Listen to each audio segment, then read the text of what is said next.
rukun wudhu. Nah, sebelumnya Ibu mau tanya nih, ada yang tahu gak apa itu pengertian dari wudhu? Ada yang tahu? Oh, belum ya. Berarti kita sekarang akan membahas tentang pengertian wudhu. Nah, di sini pengertian wudhu itu adalah ada menurut bahasa dan menurut syara atau istilah. Nah, apa sih wudhu menurut bahasa itu? Nah, wudhu menurut bahasa itu artinya bersih dan indah. Nah, sedangkan menurut syara artinya itu membersihkan anggota badan tertentu dengan air yang suci atau mensucikan. Nah, orang yang hendak melaksanakan sholat wajib berwudu dahulu, sebab wudu itu merupakan apa? Ada yang tahu? Merupakan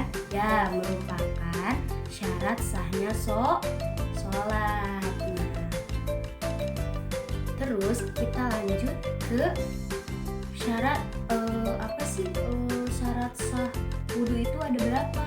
Ada yang tahu?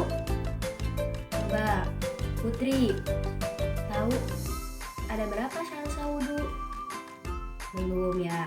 Nah, syarat sah wudu itu wudu itu dianggap sah apabila memenuhi syarat-syarat sebagai berikut. Yang pertama itu syarat sah wudu itu ada yang pertama Islam, dan yang kedua itu ada mumayyiz.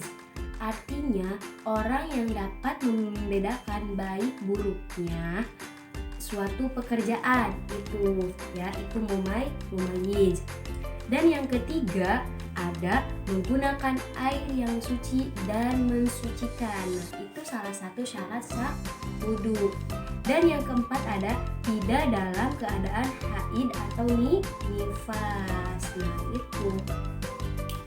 Jadi syarat sah wudu itu tidak dalam keadaan haid dan nifas. Nah, ketika misalnya ada seorang perempuan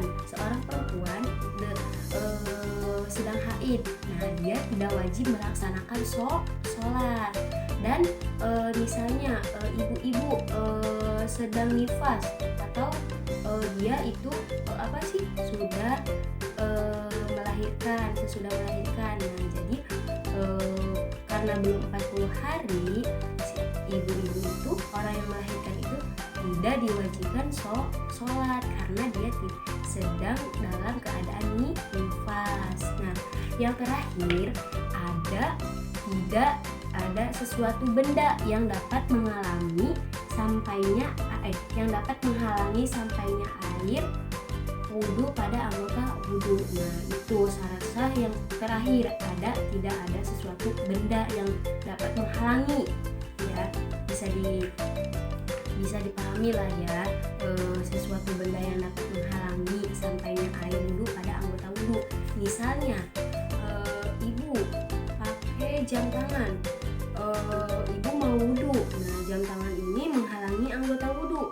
Nah, ini jam tangan ini harus dibuka terlebih dahulu ketika mau berwudu ya, jadi supaya tidak menghalangi anggota wudu seperti itu. Nah, selanjutnya kita masuk ke rukun wudu. Nah, ada yang tahu gak sih rukun wudu itu ada berapa kira-kira? Berapa Putra? Ada berapa? 7? Putri ada berapa? 6? Ales ada berapa? 5. Nah, kalian tahu rukun wudu itu ada 6 ya, benar Putri. Nah, yang pertama apa sih rukun wudu itu? Nah, yang pertama rukun wudu itu adalah niat wudu. Nah, hendaknya berniat menghilangkan hadas kecil dan cara melakukannya pada waktu membasuh muka itu ya. Nah, ada yang tahu gak sih niat wudu itu seperti apa? Coba baca. Ya, kalian pintar ya.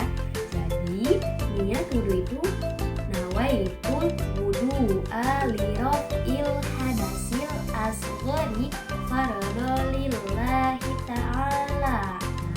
Artinya itu, aku niat berwudu untuk menghilangkan hadas kecil fardu karena Allah Ta'ala. Itu dia. Yang kedua, apa sih rukun wudu itu yang kedua? Nah, ada yang tahu yang kedua apa rukun wudu? Nah, yang kedua itu rukun wudu itu adalah membasuh muka ya. Itu yang kedua, rukun wudu membasuh muka. Jadi ketika kalian berwudu, jangan sampai ketinggalan untuk membasuh muka karena membasuh muka itu merupakan rukun wudu. Nah, yang ketiga ada membasuh dua belah tangan sampai siku.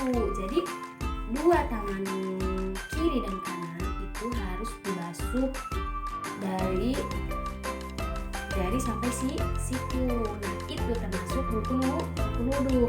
Dan yang keempat rukun wudu yaitu adalah mengusap sebagian rambut kepala. Misalnya nih, contohnya membasuh sebagian rambut kepala itu termasuk rukun wudu.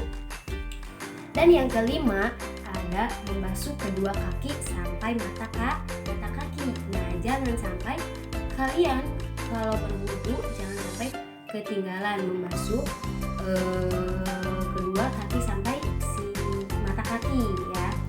Dan yang keenam, apa sih yang keenam rukun wudu itu? Ada yang tahu yang keenam itu apa? Nah, yang keenam itu rukun wudunya itu adalah tertib. Apa sih tertib itu? Tertib itu adalah berurutan, di mana yang pertama yang hendak dilakukan itu sesuai dengan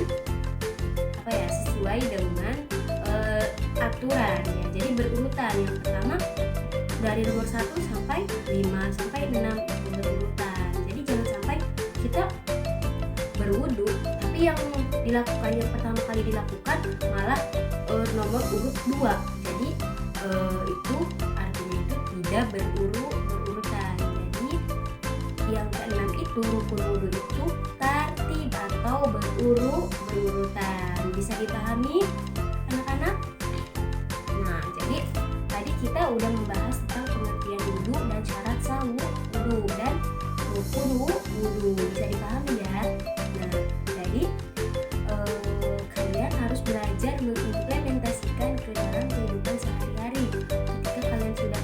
Ketika kalian berwudu harus mematuhi tata cara berwudu yang baik dan benar. Bisa dipahami anak-anak? Gimana? Ada yang mau ditanyakan? Apa ada yang kurang paham dengan materi yang hari ini disampaikan? Gimana? Tidak ada, berarti sudah paham semua ya. Alhamdulillah. Nah, baik, kita tutup pelajaran hari ini dengan membaca Alhamdulillahirobbilalamin. Semoga materi yang Ibu sampaikan bisa bermanfaat bagi kalian dan bagi kita semua.